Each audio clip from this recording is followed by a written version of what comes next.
Welcome to Oh Brother, a podcast where we try to figure it all out with your hosts, Brandon and Collin. On this week's show, Sugar Glider Lounging. Ahoy! Ahoy! What's going on? Oh, you know, just trying to keep my nose attached to my face is all. Oh. Everything's fine. It's okay. Oh no! Yeah, it's all right. I'm sorry. It's fine. And I was like feeling bad. I've had like crazy sinus, like sore throat, cough, nonsense, whatever for like a week. And then like today I was feeling pretty good. And then I had to go outside for recess duty in the blasting wind and like poor air quality dust warning. And so now I'm like, so that might also be I'll try to be quick on the draw, but it's kind of hard to. No, you're fine. It was be like me diving away to the side, like. Yesterday was really intense with the dust and everything again. Like this is the second or third day where we had the big dust blowing through. But yesterday I was down in Nixa and was talking to some people down there, and while I was standing there, I looked out to the southwest and I was like, that does not look good at all. Yeah. That looks very bad. And as I started driving all the way back north, my car was being rocked, and it was like all high atmosphere dust and stuff. It was insane. Yeah, so I think it kind of got me at recess, because after that I started like being kind of choked and like coughing a lot more. It's like, dang it. It was so good this morning. Now here we are again. More pollutants in my body. Get out. Thanks, nasal cavities, for helping me stay healthy and clean. Thanks for something. I don't know. So yeah, boo. Oh no. No. Yeah, hope you. Yeah, it's that time. I am finally starting to regain confidence in being able to do a cold open statement, because my voice is not like. Like I seriously, it's something where before, it's like if someone was approaching me and I knew I needed to talk to them, I would do like a pre-cough to like clear my throat before I would say anything, because if I just would come up, it was like a croak. I croaked a lot at people. And yesterday, it was. And so I was giving a presentation in town yesterday, and so I was definitely like, I gotta drink tons of water. I have to get ready for this. I'm doing all my throat exercises on the way down, trying to be like, so I'm not sputtering my way through. But I got some very interesting feedback from people that I've never gotten before, and I'm trying to square this. That it's weird. We try really hard to come across as professional and polished and like not like the other people, and we have things that other people don't because we're a business and we take this seriously and blah blah blah, and we're not just a neighbor who checks in on cats, right, and throws food on the floor. And I gave a presentation, and it was to a group, and I was asking for feedback of like, hey, like we're kind of hitting some roadblocks here, and I need some help trying to figure out for client acquisition and blah blah and all this stuff. And this lady said, well, I'm on your website and I don't like all of your use of stock photos. And I said, oh, well, that's weird, because all of those photos were taken on my iPhone. And she went, oh, well, they just look like they're stock, and I don't see any personality here. And I just don't. She said, I would buy from you, but I wouldn't buy off of your website. And interesting. Yes.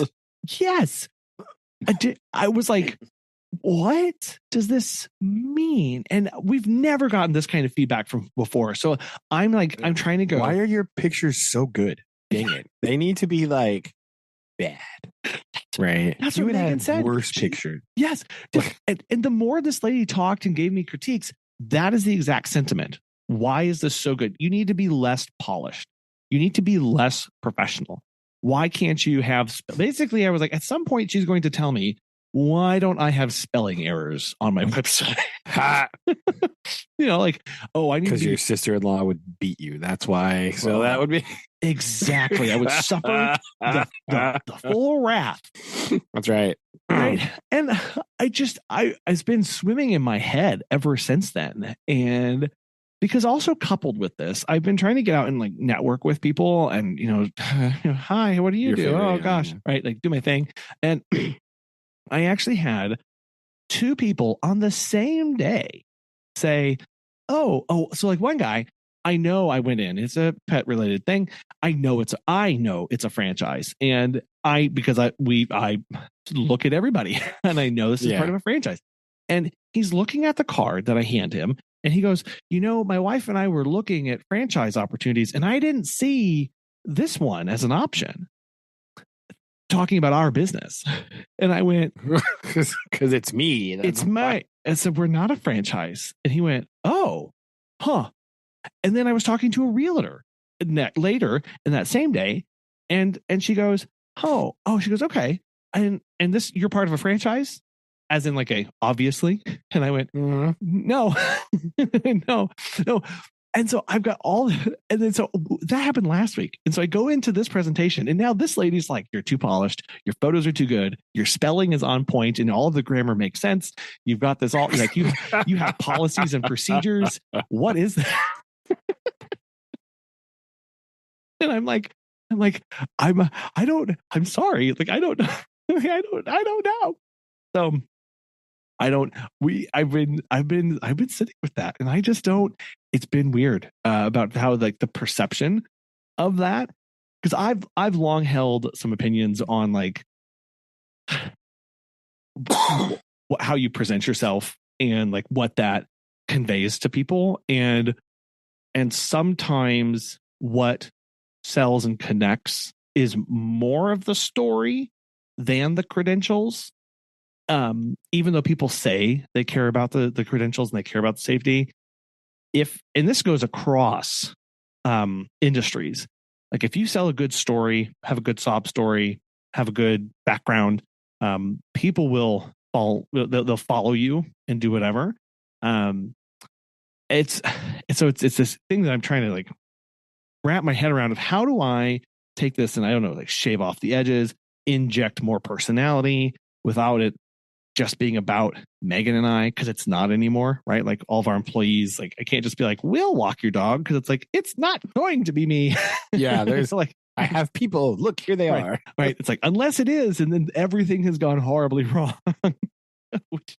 For emergencies only, this face right here. Like, so Megan and I have been just like going back and forth about this. And I'm like, I think I'm just going to take what she said and put it off to the side, but I'm not going to forget about it. I'm just going to keep it over here because maybe it is off-putting. Maybe they think it's too corporate-y or something like that. I don't know. Like it's very odd. That is odd. I don't really know. Well, yeah, I don't really know what to do with that information. That's very strange. Like I don't know what do you want? Like, why would it not be like, oh no, you look like a professional website? Like, stop. Like, this is so what strange. I don't know. This is what I am so confused on. And I'm just like, oh, okay, fine. You know what? I guess I give up. Right. Like, I thought that's what you wanted. I thought that's what you said you wanted. But apparently not. I don't. Oh, how strange. So anyway, so that's kind of been my head swimming week. And then identity crisis. Yeah, I know. I know. That's what I told Megan. I was like, I feel like that if I let that sink its teeth into the back of my brain, I will literally start questioning absolutely everything. And I did have half of mine to jump onto Fiverr and give somebody my logo. And I said, I want you to make this, but just a little worse. Right. Pretend you're in first grade and make this. Yes. exactly what I was thinking. I'm like, pretend you've never been in Photoshop before. Make this, right? Like, Yeah. exactly. I mean, I don't think you'd have to go onto Fiverr for that. I think you could probably. I think there's some people in your house that are non-graphic designers but arty that you could just be like, "Hey, got an idea." It's true. As part of Noah's one class that he's taking, they're doing. It's called. It is called. I think it is called entrepreneurship or something close to that. Anyway, they he has to develop a product or service and sell it at the fair at the end of the semester. And he has come up with dog treats.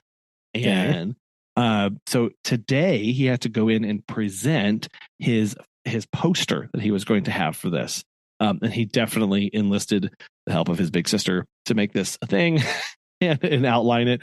And so we talked about like, here are the 4 elements it needs to have. You need to have the name of your company, what you're selling, probably some prices, and then, how to, and then like a tagline of like why people should buy.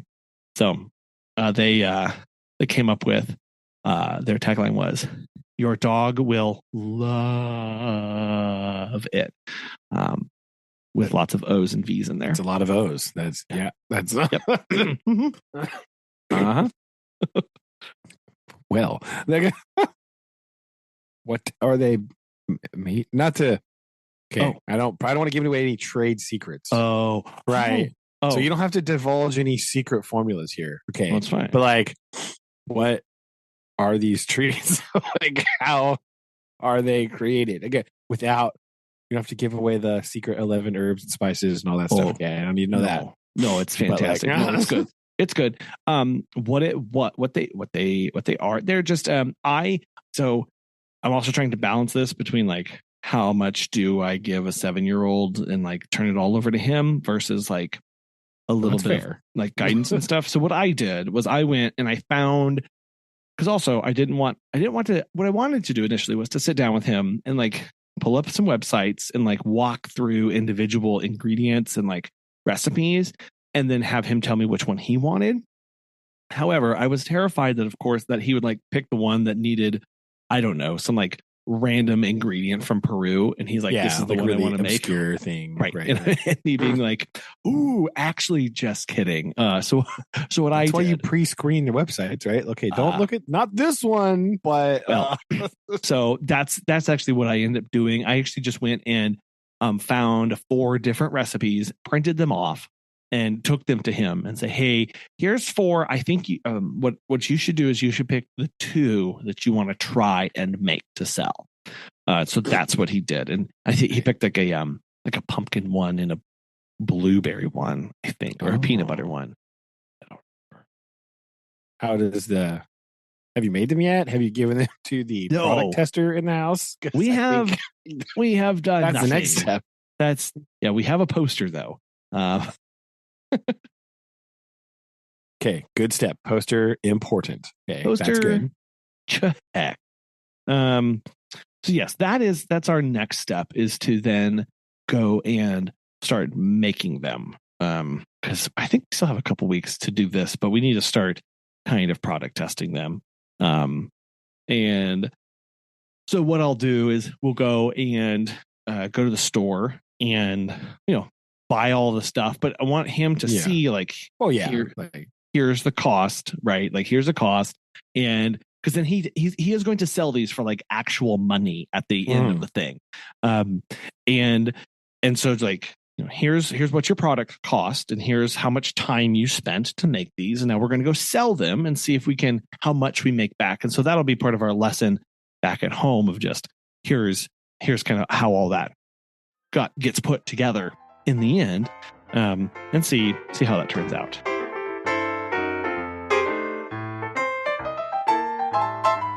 There you go. Very nice.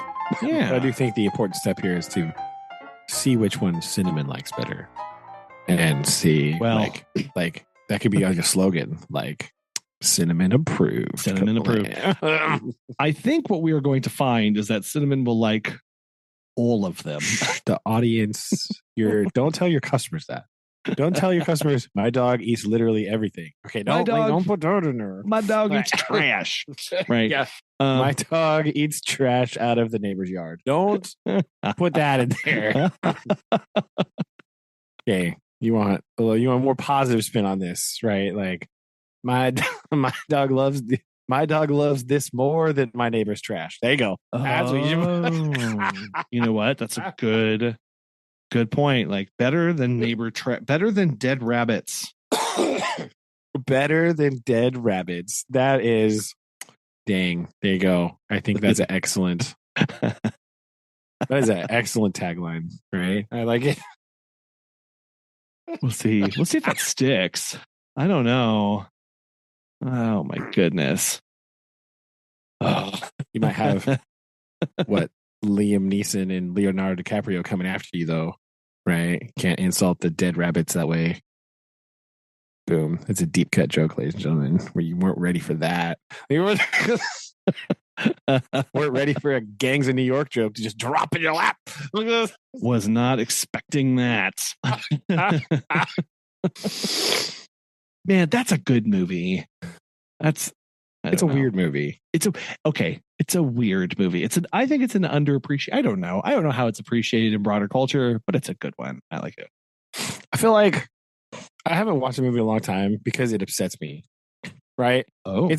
It's a movie that both makes you happy and upsets me to no end, right? Because it reminds you, number one, first and foremost, that if there's anything underappreciated in Hollywood, it's Daniel Day-Lewis.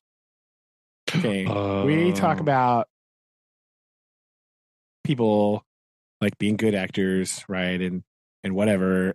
People always talk about like Tom Hanks, and yeah, Tom Hanks is fine. Okay. But Tom Hanks did star in the Polar Express movie, right? And also like Joe versus the Volcano exists. All right. That movie is weird. Okay. I don't really know how we justify that. But Daniel Day-Lewis is like the most genius actor. I've never seen Daniel Day-Lewis in a bad movie. Right? My friends and I used to play this game where we like say an actor and then we talk about like we debate their worst movie. I can't figure out I don't know if Daniel Day-Lewis has a bad movie. Well, I think you need to is it here? So here's the difference. Has Daniel Day-Lewis have all his performances been good? Or are the movies that surround him always amazing? Like, I think those are two different things. Because he doesn't do just like tons of movies anyway. He's never done just like tons of movies, right? Even like I watched like The Boxer, right? A long time ago. This is just like a random, like I don't even know, right? Teen boxer from Belfast, right? Surprised, but like this movie's not like super exciting. I don't remember. It's not like very fast paced or whatever, but it's like a good movie. Mm-hmm. And Daniel Day-Lewis is good in this movie, right? Like, so I don't know, because have I seen every Daniel Day-Lewis movie ever? Definitely not. Okay, this is no. It's a hard no, right? Sure. But out of the ones I've seen, none of them are bad. Like, which is rare, right? This is true. Unheard of, right? Unheard of. Other people, like name other actors, there will be a clunker in there, right? Excluding the rules are excluding like they have to have made X number of movies, right? Because otherwise everyone just says like, oh, James Dean. Like, okay, well, that doesn't count. He never got a chance to make a bad movie because he made like 3 and then died. So like that doesn't count. You can't count him. Okay, you have to have made like X number of movies to play this game, right? To qualify for the round. But I think Daniel Day-Lewis is one of the few people that I could never figure out if they'd actually made a bad movie. I don't Mhm. know. Listeners, let us know. People more familiar with the Daniel Day-Lewis repertoire here, but like they're all pretty good, right? Like, Yeah, yeah, because he was in. I don't know. I'm just pulling up. I don't know what he's been. Man, let me see here. Yeah, he was in. Was he in that? I don't know. Where's this actual list here? Sorry, but I don't. I was just can't find. Opening up IMDb. How old is this man? That's the other thing. I just I never know because he doesn't. that is also true. Looks the same age everywhere. Okay. Yeah. So his I mean his most recent movie was 67. There you 67. Go. Yeah. Okay. Yeah. Most recent movie, Phantom Thread was back in 2017. Yeah. Yeah, so yeah, he does not have a long discography or whatever. Whatever. Lincoln, 9. There Will Be Blood. Yeah. The Ballad of Jack and Rose, Gangs of New York, The Boxer, 1997. Jeez. Yes. Oh, The Crucible, In the Name of the Father, The Age of Innocence. Good. That's Crucible's good one. I've seen that one. Another good one, Age of Innocence. Last of the Mohicans. Right? Yes. Yeah. I have not seen My Left Foot. But it has 98% on Rotten Tomatoes. Okay. Think about that. Yeah. So somebody likes this movie. Keep going back here. He was in 1982's Gandhi. Which is also yeah. I mean, there you go. So yeah. Is Daniel Day-Lewis the best actor ever? I think hit rates. Is he going? Definitely. Yes. It's going on the list, right? Like, don't know. I like it. I like this. I like what I'm seeing here. If we can get this. I'm pasting stuff into our document, and the document is refusing to not be bolded. So I think we may have to make it another one again because it's kind of enormous. it's like I'm like, no, don't be bold, and it's like, what if I wanted bold, to be? If I did, what if I was only the second continuous Google Doc made of the show notes of this show that's been running for a long time now? Maybe it's overburdened. I mean, we are sitting at 100. This is our second document. Our second document is at 119 pages. Yeah. And I did do a calculation. We're coming up on 5.5 years. Oh, there you go. I did not expect that, but yeah, this episode, I think, according to my calculations, and if I can count right and keeping track, episode who knows if that's true? Like, yeah, 283, right? Wow. So, yeah, that's goodness. Before you know it, you'll be able to listen to us for every single day for an entire year. How exciting would that be? What? Oh my goodness! I think literally zero people are excited about that, but it's plausible to do that. Plausible. Every day you get all that brand new. All that well, great, not brand new, but brand old again. All current, former, future, whatever. Oh man, I missed our library book sale this year. Oh no. I know. I did not go and load up. And it was funny. The first day of the sale, Megan's mom went and they went, Where's Collin? Is Collin coming? And I'm ashamed to say I have not had time to go over. So it wrapped up, I think, last week. I this came to mind because I just turned, and over here I have some of the books that I could put my hand to. One of them is previous sales. They're all the old books that nobody wanted to have for many reasons. Yeah. Like this book is titled 15 Decisive Battles of the World by Sir Edward S. Creasy from 1940. That is an extraordinarily British book title, if I ever heard one. Like, Holy cannoli. What in the now world? I will have to say that this is a reprint because this was uh, originally published in 1851. Great Scott. 1851. Oh, so do you want me to? And I actually have not gotten into this, but what I think I need to do, I will read you the chapters for each of the great battles of the world, if you are so interested. Oh, of course. Yes. Give us the table of contents here. Okay. Oh, hold on. Oh, I've got stalling. Okay. So here we are. The first chapter, marathon. Okay. That's all right. Yes. Okay. Quite old, but okay. Yes. It's fine. Then we get Syracuse. Okay. Then we get Arbella from 331 BC. I don't know that. I don't know about that one. What is that one? I don't know this. Okay, so under each chapter heading, it has a line. This is the one for Marathon. Synopsis of events between the Battle of Marathon and the defeat of the Athenians at Syracuse. Then you get to Syracuse, and it says synopsis of the events between the defeat of the Athenians at Syracuse and the Battle of Arbella. And so wow, that's very helpful. Ooh, this is in that one. I don't know. I'm not turning to chapter 3. Then we get to Metaurus. Chapter 5 is Arminius. Chapter 6, the Chalons. I think that's what it is. Arbella is Alexander the Great and King Darius.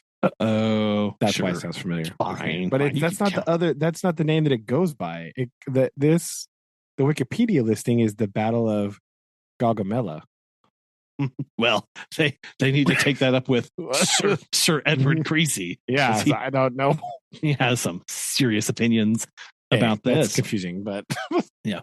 Well, history. They changed names. They that's try true. and things. Okay, so then they get to the Chalons, Chalons in 451. Okay, then we get to the Battle of Tours. That's okay. Oh, the Battle of Hastings. Okay, big one. 1066. Then we get to why in English you have two words for a different word for beef and one for cow. Okay, good job. That's why. Okay. Then we get to Orleans with Joan of Arc's victory at Orleans. Okay. Oh, sorry, I need to take a water break. This is getting intense. Okay. Oh, even better, we move on to the Spanish Armada, 1588. Oh. Blenheim, 1701. I don't know that one. Pultowa from 1706. Saratoga, 1777. Okay. Saratoga. Oh, sorry. Yes. Aha. Yes. Yeah. Sorry, I missed an A there. Valmy. Okay. And then Battle of Waterloo in 1815. Some things that might have been, that have not on this list, I think are a bit interesting. But well, yeah. But I mean, there's also a very weird time span, right? To go from like Greece to Napoleon and then be like, yes, we'll stop there. And Waterloo. But I mean, if this book was originally written in what year did you say? This was originally written in 1851. Okay, so they were right, right before a lot of new ones started kicking off, right? Like that's where they kind of indeed. So they makes sense that they missed a few the more recent ones because that was right before. Sorry, go ahead. No, that's why I was saying right before a lot of battles started occurring everywhere. Yes, interesting. Man, these people are ballsy. Okay, so Sir Edward Creasy died in 1872, so just 21 years after this book was published originally. They continued to publish this, and they added a whole addendum appendix here on the back that says post Creasy battles. See, they were thinking about this, right? Yes. They were thinking about this. But interestingly, they went back and they went back a little bit further because they went to Tenochtitlan of 1522. Oh, okay. Which is I'm actually very interested in that one and reading that one. Then they added Quebec, okay, Ayachuco. Then here's Gettysburg, Vicksburg, Sadowa, Gravelotte, Sedan, and then Mukden in 1905. That's the latest entry here. Interesting. Wow. Interesting. 1905. 1905. Yeah. Oh, this is cool. Oh, and he gives his own. So being perfectly honest, I have just now opened this book. It's fine. It's okay. No judging. It's okay. In the beginning of this, it says why they're each decisive. And I want to read to you what Creasy says about why Marathon was decisive. The day of Marathon broke forever the spell of Persian invincibility, which had paralyzed men's minds. It generated among the Greeks the spirit which beat back Xerxes and afterwards led to Xenophon and Alexander in terrible retaliation through their Asiatic campaigns. It secured for mankind the intellectual treasures of Athens, the growth of free institutions, the liberal enlightenment of the Western world, and the gradual ascendancy for many ages of the great principles of European civilization. Go Creasy there. Interesting. And why people run marathons today. And why people run for a lot. Yeah. Modern endurance athletics. That's really the other. Yes. Yes. And actually, this is very interesting. I should actually bring this down to the kids because in our unit in history, we just went through Marathon. And I had all this sitting up here and I didn't even talk about it. Oh my goodness. Drat. Yeah. Indeed. And what other books do I have on my shelf anyway? The one that I bought and I was like, oh, this is really cool. And then I stopped reading and I just put it back on my shelf. It's called Ancient Life in Mexico and Central America by Hewitt. This very not a kindly look at the peoples and history of Central America. Yeah, I bet. What year was that one published? That's what we really want. Yeah, let me pull this one out. Yeah. Edgar Lee Hewitt. Sorry, bud. But not a good look. Hold on, let me pull this out. I'm doing this with the Ancient Life, this book. This one was originally published. Hold on, I'm getting there. Very gentle. Where are you? This makes for great radio. Oh yeah, this was hiding. Copyright 1933. Oh yeah. Definitely not good then. 100%. Yeah. Yeah. That's pretty bad. Because I was like, oh man, let me hear. We see what he's like. It's like first chapter not off to a good start. That's all I'm going to say. But no, I can imagine not. I imagine it's pretty rough. Like, oh, anyway, yeah. Well, my not very eventful things happening in my life generally, just school and blah blah blah. However, my current internet obsession for last weekend was your man Ed Pratt. Do you know Ed? I don't. Are you aware know. of Ed Pratt? Right? I do not know Ed Pratt. So no. British guy, obviously English dude here, famous for unicycling the circumference of the globe, right, around the world on a unicycle.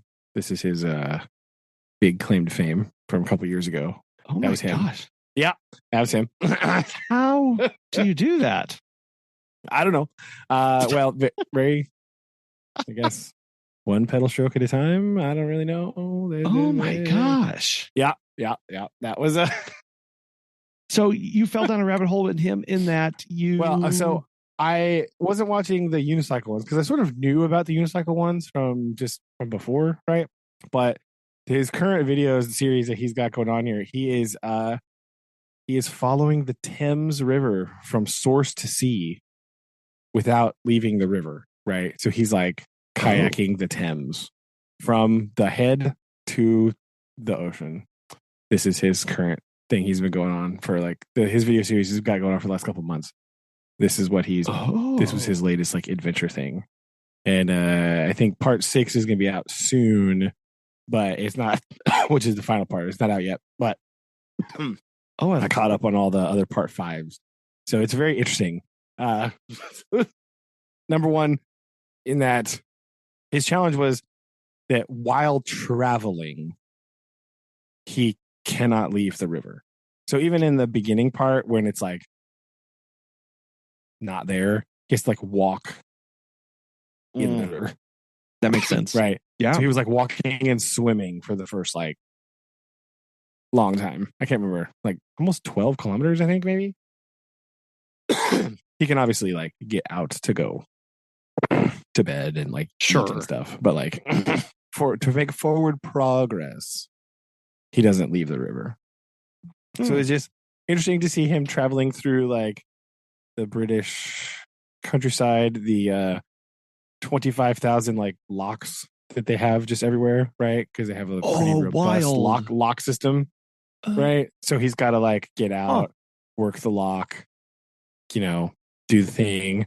Sometimes he just paddles in when there's other boats, and then they do the lock thing. The lock keeper lets him through or whatever. But so that part is pretty interesting. And just again, like anytime there's a video of people like walking through the English countryside, it's a very interesting juxtaposition to like if this was an American experience, right? Because these people see him like wandering. He's just like walking through a river in the middle of a village, and they're like, "Are you all right? What are you doing?" And then he tells them, and they think it's cool, and they like invite him into their house for tea, and he like. Whereas if this was like an American experiment, it would be a lot of yelling about property lines and this is my property rights. I'm going to call the police on you. Because the British have like the right to, I don't know what's called, like the right to roam or whatever. Oh, where they have like they have all these like walking paths and things that just like go all over the place, right? And I've seen them on that GeoGuessr guy. He does things like this too, where he just like goes and walks through the countryside. But like, there's just like walking paths, and you can just like walk through people's fields, and it's like fine as long as you're on the prescribed path, right? Sure. It's just like a normal thing that they do, and it's really weird just to see that experience and think about like, man, that was in Missouri.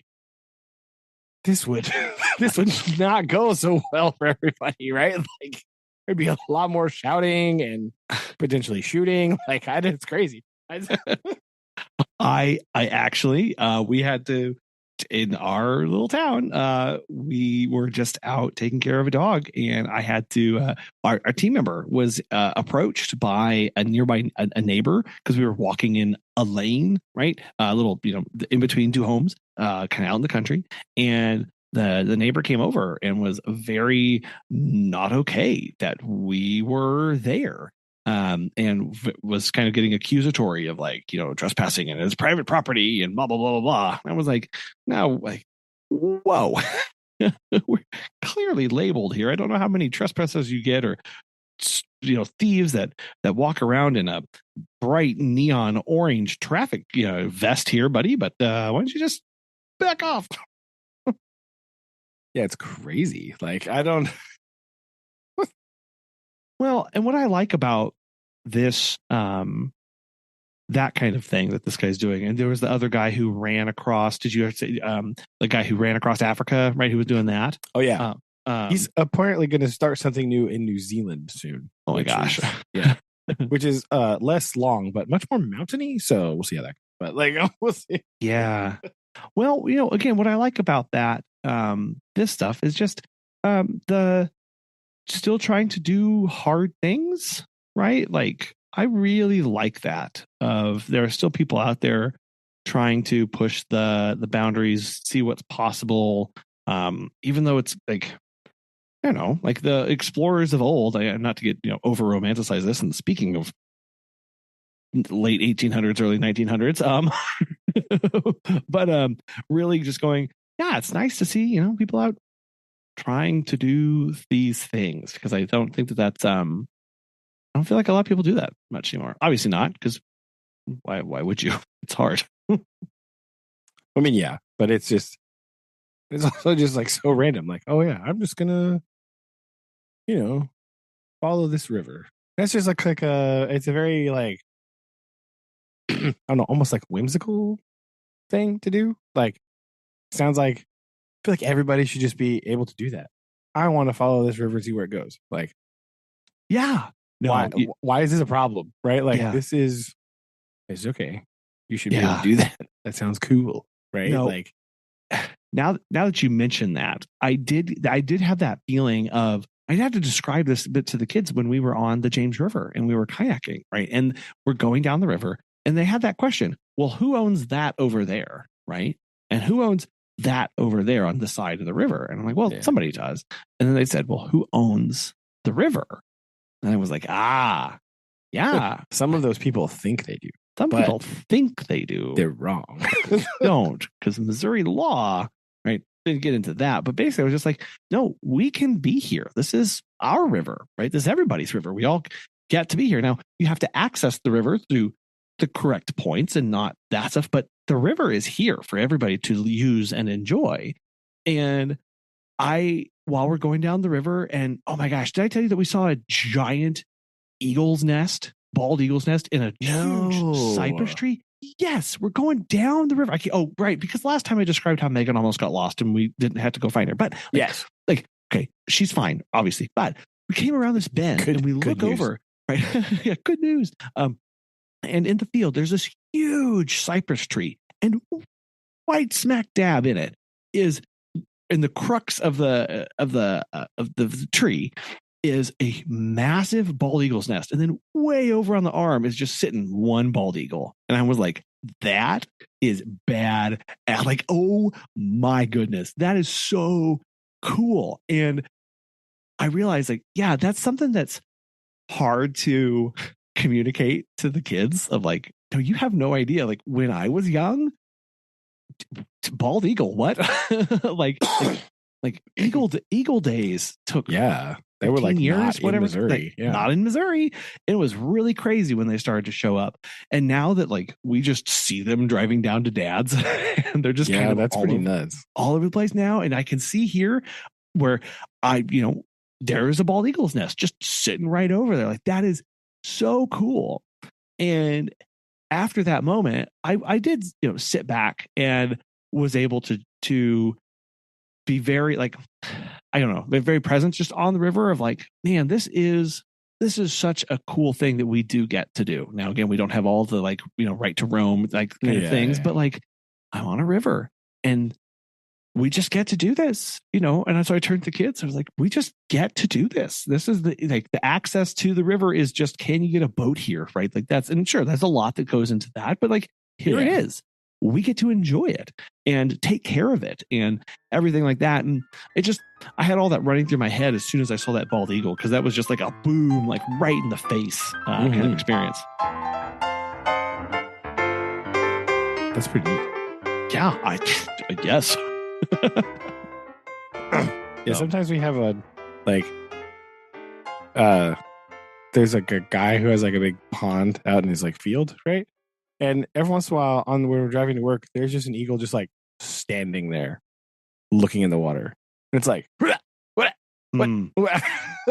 It's just being like, I think there's some trying to be like, is there fish in here? What's going on? Like, what's up? Like, but it's always like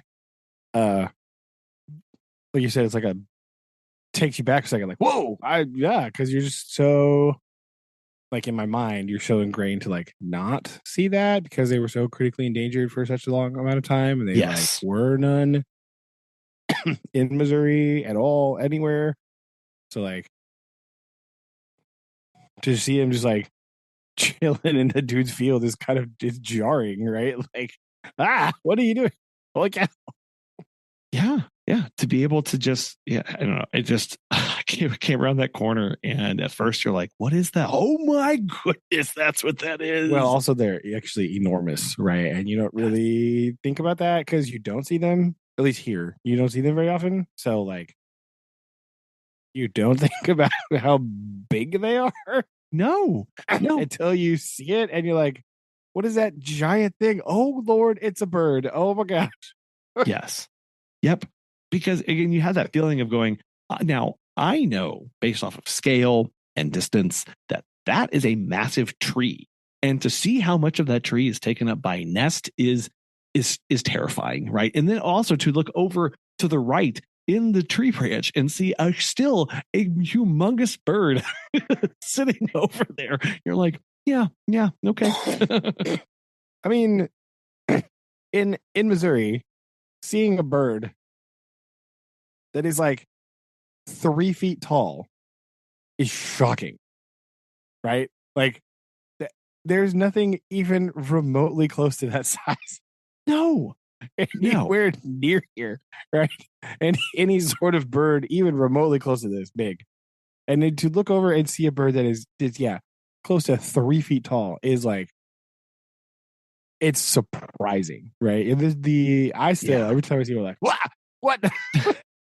They're kind of monstrous, right? When you think about it, like that's a bird. That's huge. Because you think bird, right? Most birds you see around here are like a blue jay or a cardinal or a bluebird, right? You may see, a vulture, right? But yeah, or like a red-tailed hawk, maybe. Sure. But that's not, they're not as imposing in stature, right? Like they're not as in like, kind of that not gigantic, right? Like, yeah. And sometimes like, and again, that was up in a tree, and I'm just, we're just on the road and we're at the river, and you see that. Sometimes I do see them on the side of the road, and I think what is shocking there is when they're sitting on top of a deer carcass. And you're like, okay. Okay. I'm just gonna keep on moving. Sorry to disturb you. Yeah. It was pretty wild. But that's it. So how Ed Pratt? How do you know how far he is? How's he now? Well, I think. I think by now he's actually done, but I don't remember where he stopped the last video. Like, I don't remember where the video ended. He was not in London yet. I think he was somewhere around. I want to say he was in Oxford, maybe. So he's at least in Oxford. I know that in the video. Okay. And again, his whole point is just to see if he can do it. Because he is not an experienced kayakist, right? Which is also interesting. He did one before, I think, where he did like a shorter river that was like closer to his house or whatever. He just did like to do the source to sea in that river, like his first time. Yeah. And I think he took what he did that time. It was like maybe a year ago or something. He sort of took that and was like, okay, here's all the things that went bad. Now let's do it again, and we'll do it on a bigger river and with like more appropriate preparation and stuff like that. Sure. So that was kind of his, but again, he's kind of an adventurous person. Again, if you're going to unicycle around the world, like, you're you're a bit more hardy than us normal folk. That's what I'm going to say. You got some grit. A little bit. So that was his thing there. So I was just like, I think I watched I just like watched a bunch of them at once. I was like, wow, this is kind of cool and kind of crazy. Yeah, I really like that a lot. And again, it made me think of that joke though, like how Europeans say Americans think 200 years is a long time, and Europeans think 200 miles is a long way. Oh, yes. Right? Because he's talking about like how far he had to go, and I was like, it's like Nothing. What do you mean? I mean, on a river paddling, it's a long way, right? But like in terms of like actual distance, I was like, that's not that far, man. What are you talking about? No, that anyway.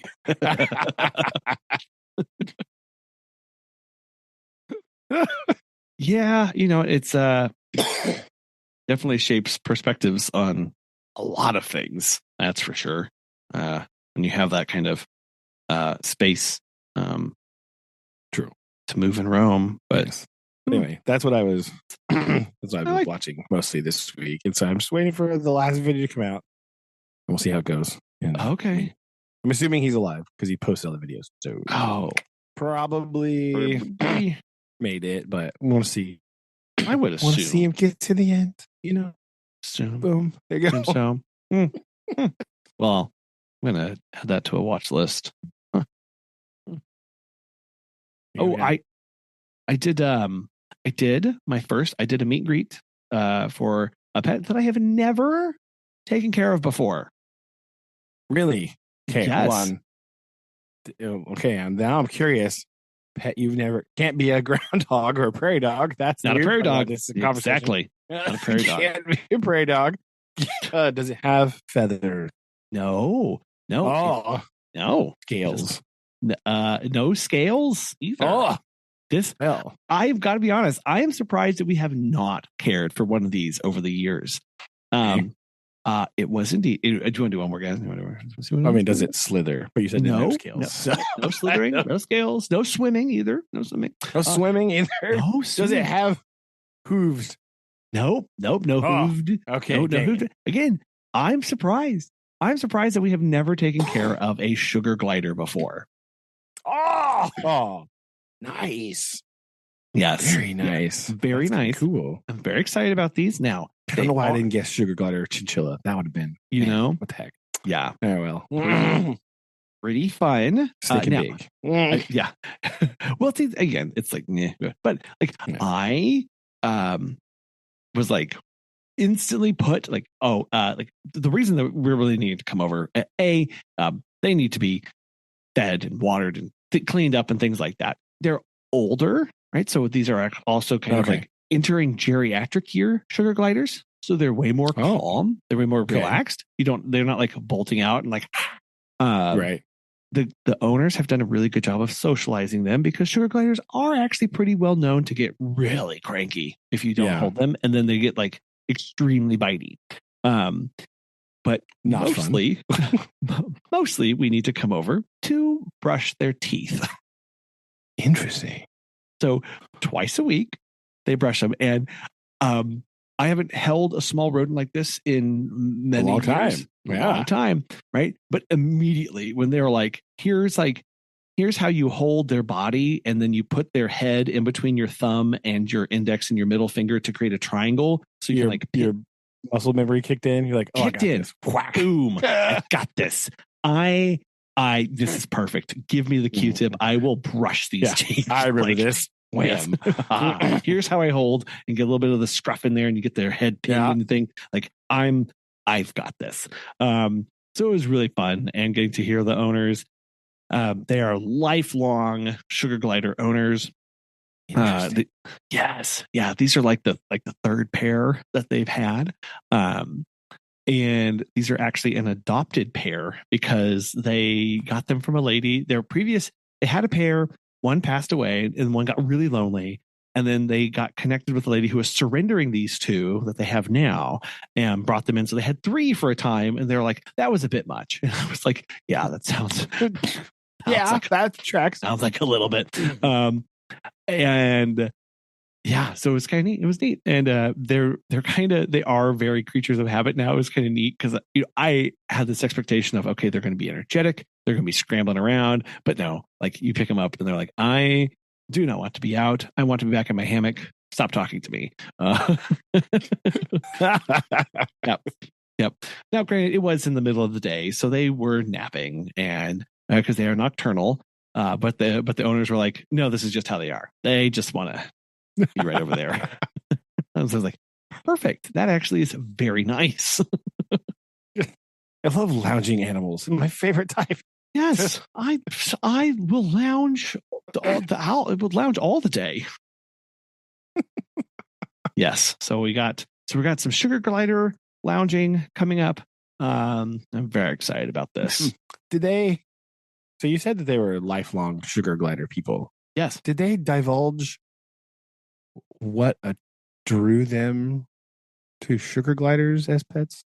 By any chance, did they like mention like why? What made them lifelong? Yeah, sugar gliders, or did that like that's a very interesting thing to just be like drawn to, you know? It's also a very because it's also very labor intensive. Like it's not like a cat. Like that's a thing. If someone's like, "Oh man, I'm a Maine Coon cat person for life," it's like, okay. Like, well, I mean, yeah, that's not really obviously. I just let it be. It's over there. I feed it every once in a while, and we have a mutual understanding. Graces me with its presence when it feels like my forest cat will not, attack me in anger. Yeah. I saw a video the other day of one of those Norwegian forest cats, like forest, chasing a fox, and I was like, "This is terrifying." Oh my gosh! And it was somebody commented of like, just by looking at their face, you can tell who is chasing who, and I was like, "Oh yes, that cat is chasing the fox. That fox is not happy. It's terrified. It's absolutely terrified." Because it's huge. It's huge. Anyway. Oh yes.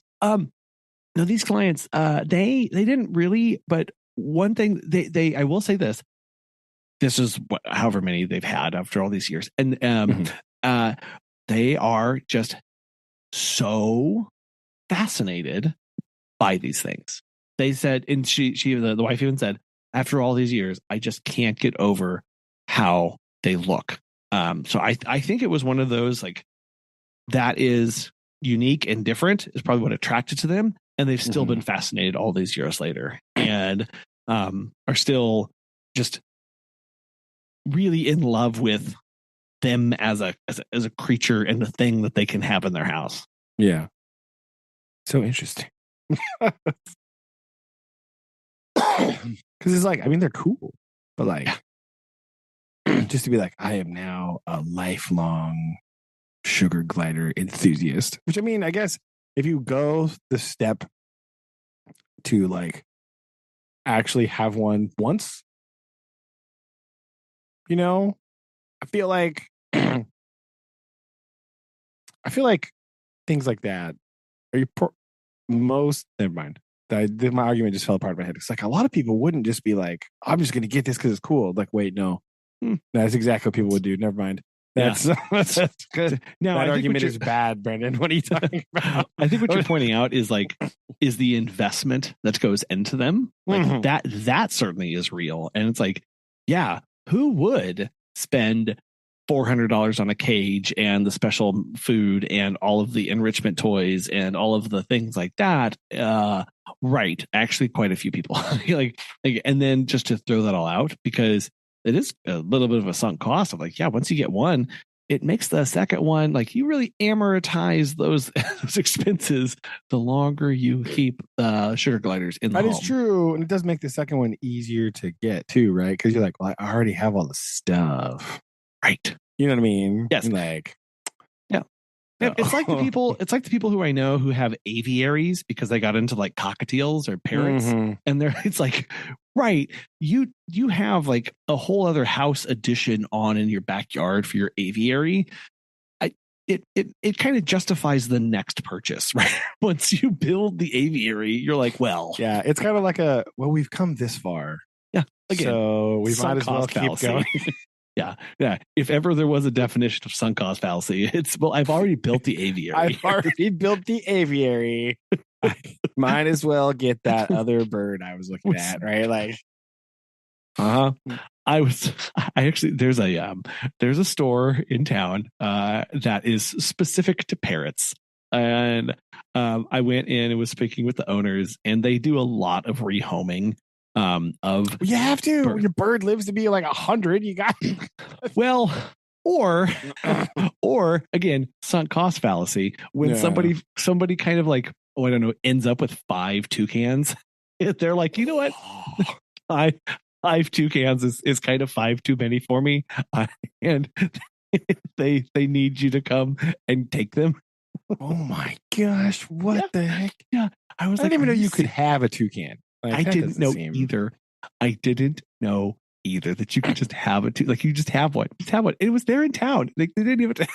So they had to go weird. and they had like a net and they had to like get these 5 toucans out of this lady's little bird room. Like, yeah, I can see how that's You didn't a just bit lure it much. out with Fruit Loops? That doesn't work. Dang it. No, no, no, Man, no. Turns been out, lied to all these years. yeah. Well, and like one of the things that one of the reasons why we ended up going over to do the sugar glider stuff is because they needed to go on a trip for work into California. And I learned something from them today is they were going to drive into California. And I learned that prior to this, do you know what they did with their sugar gliders when they had to travel? No, They took them with them. really? This they showed me their mobile cage thing that they would take Yeah. with them, and until they had to travel to California because sugar gliders are banned in California. Yeah, that sounds right. Yeah, and do you know what they do if you try and enter with a banned animal? Arrest you forever? I don't know. No, they will let you pass as long as you surrender your animal and let them destroy it. Oh, okay, that's not the point. All right, what the? Holy cow! Yeah, yeah, yeah. They were like, and so they didn't make that work trip, and so now they're like, I mean, yeah. Why would you? no, no. And so they realized that this kind of like, um, this kind of transporting our sugar gliders with us, maybe we should find another option. Yeah. Led them to us. Yeah. Dang. That's crazy. Yeah. Yes. Yes. So weird rules around that, and got us. It's weird rules. Like I understand like it being banned, right? But generally, bans on animal ownership are for the protection of the animal, right? And so, if the solution to somebody having a banned animal is to kill the animal, I really feel like we've gone the wrong direction for Yep. animal safety purposes, right? If you're trying to maintain populations of animals and keep them safe and like discourage people from having them as pets, which, exotic pet ownership, we've talked about this before, it's a bit of a slippery slope, right? There's like a what is okay and what is not okay, right? Like, I think on the wrong end is like people like Salvador Dali. Like, why are you walking an anteater around Manhattan? What are you doing? That's not okay, right? But like sugar gliders seem relatively innocuous in that context, right? Mm-hmm. But like, so there is a slippery slope line here of like what is okay and what is not okay, right? I think we can all agree pangolins, not okay. No, Stop. okay. Stop smuggling pangolins, you weirdos. Stop it. Like, I think that if animals are like, even if it's like, let's say it was a trafficking situation, right? Not like just pet ownership, but like if they're trying to enter California with a trafficked animal, then killing the trafficked animal does not help to preserve the sanctity of the animal at all. So like you were almost there, and then we took a wrong turn in a very weird direction. Yep. It's like, what is the whole purpose behind this? And from the California's perspective, I guess I understand when you're like, well, look, I'm not just going to sit here at the border and have cages and cages and cages of more increasingly exotic and insane animals. And you see what's happening in Florida. You're like, you're not about to let all these crazy animals out into our ecosystems, right? Then and all that stuff, right? You don't want that either. But like, straight up destroying them is a bit. Like, I think we tipped too far into that. Yeah, I think so. Yeah. So I thought that was pretty wild. And I have questions about a lot of other. I mean, don't get me started on a lot of state regulations, but but yeah, it's like you can go from that end to Missouri, who's like toucan. Why would you just have one toucan? Why would you have 5? You can have 5. Totally fine. Just to have 5. Yeah. I don't know about that either. That's oh my gosh. kind of not good. Again, I am still waiting. I've said this as long as we've been touring this, like because of where we service, I'm waiting for the Cayman in a bathtub where somebody's just like, oh yeah, here's Gary, right? I need to show you how to deal with Gary, and I'm like, oh no, I'm out. I'm ready for it. I'm so ready for this. Are you though? No, because it's going to be definitely like an also and. It's like, oh, here's my cat. Here's the feeding station. Here's this thing. And sometimes clients are going to be like, oh, and the bathroom is down the hall if you need to use it. And one time, a guy, his name's probably going to be Garth, is going to be like, oh, hey, let me show you. The bathroom is down here, but I need to let you know about Gary. And I'm going to be like, what? I need you to not go in there. Like, yeah. Why? And it's going to be a massive tub, and he's going to be sitting in there. Just... I've got it all figured out in my head. It's all going to be great. This is a plan that you have concocted for yourself here. I don't know. I know. That's going to be a real interesting phone call to animal control. Hey, potentially like my call to when I called about the prairie dog. Potentially, hypothetically, if somebody are prairie dogs legal to own in town? Be like. Yeah, I started to panic whenever he had to contact the city lawyers to interpret the law to see if prairie dogs were legal to own. Oh dear. Yeah, it's like, I'll just be over here. It's fine. No particular reason. Yeah, it's hypothetically, of course, not. But not that I'm looking at one right now. Or not that I know of somebody who is in possession of one, obviously. Yeah. I'm just asking you out of my own genuine curiosity because they're so darn cute. And I want to abide by the laws. That's what I want to do. Abide by the laws. Stop asking me more questions. So, yup. Always something. Always something. That's crazy. I'm still trying to think about what a person would actually think they could have 5 toucans in their house for. That's like ridiculous. No, I know. And he said they were, and of course, he was like, they're really angry. And I'm like, well, I think I'd kind of be too, right? Like, I kind of get it. And he's like, yeah, they were not happy to be in there or to get out. They just wanted to be left alone. Yeah, that also tracks. Makes a lot of sense. Yeah. A big tropical bird in a cold house in Missouri. You're probably like, no, get me out of here. That's great, man. Oh my gosh. Yes. I don't know. Well, what I do know about is wrapping it up with a poem. Yes. For this week. This poem, I did write this yesterday. As I was sitting in the living room, like listening to the freezing wind outside. And he set the scene for you. Right. So here you go. I'm there. This is from yesterday. So it was really cold outside. And then Susan was making supper. Right. Here you go. Boom. Howling, icy wind. Stovetop roiling. Sweet smells drift. Warming from within. Nice. She was making soup, you see. So this was she looked at the weather and was like, all right, so it's gonna be really cold. I'm making soup. And I was like, done, fair, let's go. I'm not against this plan at all. It's like, this plan is awesome, right? I fully I am behind you here. Let's go. Yes. That was my capturing the moment haiku of just sitting on the couch, listening to her make dinner, and the wind blowing outside. Blam. Woo. Blam. There you go. I love it. I like it. Hopefully it'll be better, but it'll be warming soon. So supposed to go back up a little bit. It'll be good. And then actually next week we have spring break. Shock. Oh, next week's spring break. Oh, okay. we have like, it's really weird. My school's decided to do spring break like the traditional Thanksgiving break. We're going to school Monday and Tuesday. What? And that is all.